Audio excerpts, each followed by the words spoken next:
Hey there everybody, welcome to the channel. I'm your host, Pubo Rama, and in today's video, we'll be talking about my Broke to Billions account. I'll be answering some questions, and if you have any more questions or things you'd like to see me make content on, make sure you let me know in the comments down below, as I do read every comment. With that being said, two of the biggest questions that I want to answer today. The first one is a very quick, simple one. Why don't I post that much content on this account? Simple reason is because of the fact I already have basically everything on this account. In less than 10 days of in-game playtime, I've gotten every single business that I want, almost all the cars that I want, all the weaponized vehicles, and at that point, there's not much for me to make content on anymore because there's nothing for me to grind. It's a bit of a bummer, and it's a shame, but GTA is almost too easy as a player who already has experience and knows what I'm doing. It's just that's the only reason why. And because there's already been so much content on Broke to Billions from other content creators like TGG and Dr. Crush, it's just a little challenging for me to want to continuously post repeated videos on something like grinding over and over and over. The second thing that I wanted to talk about today is a big question that a lot of people have for me. And it is, how do I have this much money earned, $170 million in 10 days and 16 hours? I'm earning almost $1 million every hour since the beginning of this account. How is that possible? A lot of people think that I cheat, that I'm using some sort of mods, but I'm on console. And no, I'm not using mods, I'm not cheating. It's just simple math if you understand what are the most important ways to earn money and you focus on earning money. So let's start off with all the businesses that I own so that you can see all the properties, right? So I don't have a small or medium warehouse, but I do own 3 large warehouses. I own a vehicle warehouse, counterfeit cash, coke. I don't own a document forgery because it's useless. I own a math lab, weed farm, bunker, hangar, nightclub. I don't have the arcade because the garment factory does the exact same thing as the arcade now, so I don't need the arcade. I have the auto shop, agency, acid lab, salvage yard. Don't have the bail office because it sucks. I have the garment factory, Mackenzie Field hangar, hands-on car wash, smoke on the water, and Higgins helicopter tours. So the only businesses I don't own are the bail office, the arcade, and really the document forgery. That's it. And those are just useless purchases, so those are really the simple reasons why I don't own them. But everything else I've already managed to get.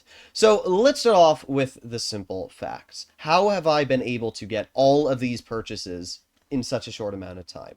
Well, as a beginner, the first thing that a lot of people do is they waste their money on useless purchases. In fact, I am playing GTA with one of my friends who just started playing the other day, and he's already spent about half of his money on useless cars and vehicles that he just likes and wants to purchase.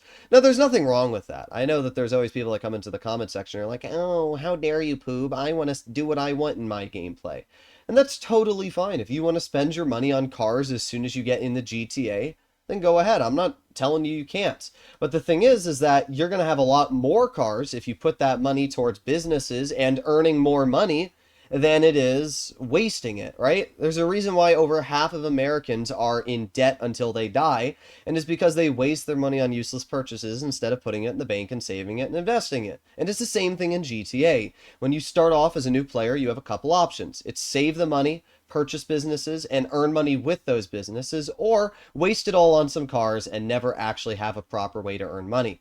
And that's where the first mistake is usually made from a lot of players. The first thing I did when loading into GTA was I went to Warstock and I got my hands on the Duco Death. It's a free vehicle. It comes with bulletproof tires, which you can't unlock until you're level 25. And I also have armor on this car, can survive upwards of 1 explosion stock, and then when you put on the armor upgrade, it can survive more. And that's it. It has bulletproof protection. It's all you need as a beginner for missions. It's a fantastic car, and unlike the Kuruma, you don't need to complete a heist to get the trade price, which is $700,000 if you don't. It's super easy. As soon as I got my hands on the Duco Death, I made my way right over to the Cluckenbell Farm Raid and started it up. First time completion of the Cluckenbell Farm Raid will pay you $750,000. Second time completion will pay you $500,000. And what I did is, while I was waiting for the 60-minute cooldown of the Cluckenbell Farm Raid, I went out and completed some of the treasure hunt weapons. We can see the treasure hunt weapons right here. I have the stone hatchet, which pays you, I think, $250,000 to get your hands on. I have the double action revolver somewhere on this account. There you go. This is another like 200K. And then I also have the Navy revolver, which is another 200K. If you add all the treasure hunt weapons together, it's another like close to $1 million payout. paired with the fact that I earned $750,000 from the Cluckenbell farm raid. By the time I'm done with all that, I'll do one more Cluckenbell, and boom, I have over $2 million on my account. After that, you're set. You're literally set. Now, personally, I recommend to get the agency over the Kosatka as a first business purchase. And the simple reason why is because the agency has more going for it versus the Kosatka, right? The Kosatka simply has the Cayo Perico heist. And the Cayo Perico heist is a fantastic way to earn money.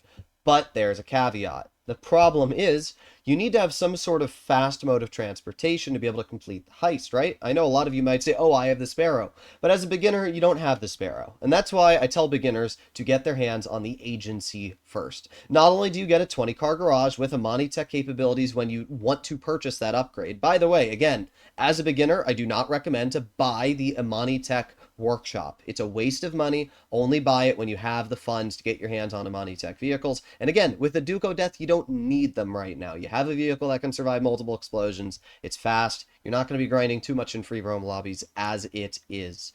But with that being said, the agency's so good for multiple reasons. First of all, it has really 4 different main ways of earning money. You have the Dr. Dre VIP contract, which earns $1 million in about an hour of work. You have security hits, which are amazing. The security contracts are, they're going to pay around $40,000 to $50,000 as we can see, and they only take like 3 minutes to complete. Plus, every 5 you complete earns $200 in your wall safe, and that stacks up to $20,000, which is amazing. It might be $500 in the wall safe, I don't remember, but it stacks up to $20,000 every 48 minutes, never decreases after you completed 200 security contracts. Then, the most important part about the agency is right here. And that is because if you walk up to your assistant, you can exit with a personal free agency helicopter. And it gets better. When you actually end up getting your hands on a hangar, you can store this helicopter inside of the hangar, and it will then become a personal aircraft, which you can then go to manage vehicles and request whenever you want.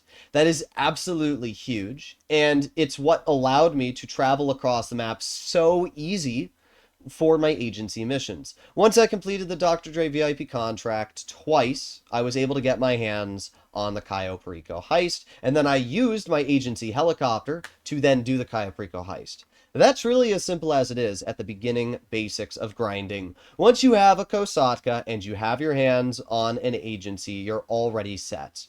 After completing the Cayo Perico heist, I then got my hands on the Sparrow, which is obviously one of the most important purchases in the game, and that's it. I mean, once you have the Sparrow, you have the ability to do everything. You have homing missiles, you have a fast helicopter with flares, it's quick, it gets the job done. That is your basic money earning completed. Obviously, some other basic things that are really important to get your hands on.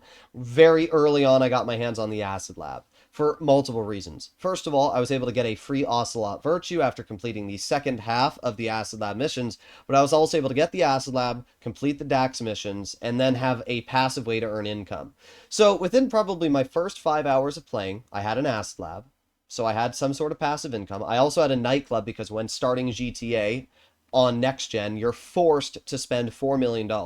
And I spent that $4 million on a nightclub. So I had $50,000 of passive income on my nightclub. I had another $60,000 of passive income on my Acid Lab. Neither could get rated. And then I also had active income being the Dr. Dre VIP contract, payphone hits, security contracts, and the Cayo Perico heist. All of that bundled together. At that point, whenever I needed a business, whenever I needed anything, I already had the funds to get it. I already had the ability to just go bam and purchase whatever I needed. And if that wasn't enough, there's one other way I've been able to save a boatload of money. And it is very simple, and it's something that a lot of people need to take advantage of, and that is weekly bonuses and weekly discounts. Every single Thursday, Rockstar has a new set of discounts. I post a video on it. Most of you have seen it on this channel. Those discounts directly relate to almost every single purchase I have made inside of my 100-car garage. So you can see I'm inside of my Vinewood Car Club garage. Every single vehicle, for the most part, I've purchased here was on sale. Even the Armored Kuruma, I waited for this car to go on sale, and I bought it 30% off. I bought every single vehicle here, including the EVX and Stinger TT, 50% off when it was Black Friday. So that was a huge discount. My weaponized Ignis, 50% off. I got the Virtue for free. I got the Night Shark for free when starting off in GTA. Every single vehicle that I basically have in this garage, I've gotten for free or on massive discount. My Deluxo, my Toreador, both on Black Friday. And I should mention that Black Friday is coming up pretty soon here, so I would definitely take advantage of that.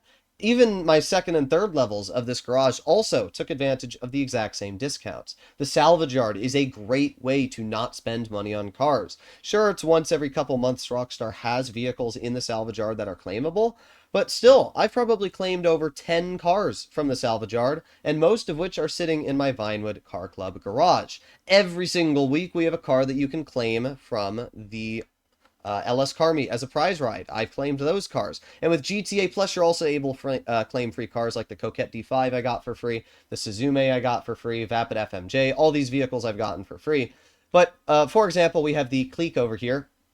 This car I was able to get completely free just by the salvage yard missions. Some of the other vehicles I have in my account, like the Banshee, not the GTS, but just the base Banshee here, I was able to purchase this car for $100,000, and then I got the HSW upgrade for completely free by completing House Time Trial. And you can get another free HSW upgrade by simply buying somebody else's car from the LS Car Meet. So I had one of my friends buy an Elegy and then upgrade it like once, and I paid $500 for the car and got a free HSW upgrade again. And then I purchased my hands on the Niobe, which is the best HSW vehicle in the game, and I also got the Niobe on discount. So you can kind of get my point here. Whenever I'm making a purchase on this account, it's almost always on discount. Even a lot of the businesses that I've purchased were on discount. And because of that, it's saved me so much money, and it's allowed me to earn more money because then I can invest those savings into other businesses. So I've got armored vehicles, weaponized vehicles, flying vehicles, all that I've been able to get on discount when I've been playing. I've gotten businesses on discount. And then we arrive to the final way that I've been able to take advantage of money earning on this account, and that is, well, the high demand bonus. I know there's a lot of people which hate the high demand bonus, but I am not one of them. Out of the 100 plus sale missions I've done on this account, there's only been one failure, and it was my hangar sale mission when somebody blew up my truck in a off the radar jet. It was unfortunate. I didn't even have the reaction time to load into a new lobby, and I lost $4 million. And that sounds like a lot, but when you realize how much money I've earned from the high demand bonus, it is completely skewed, right? I've probably earned easily $60+ million out of the 170 million on this account selling in public lobbies. Every single time I sell my nightclub, public lobby, that's an additional 50% cash right there. Bunker, public lobby, additional 50% cash right there.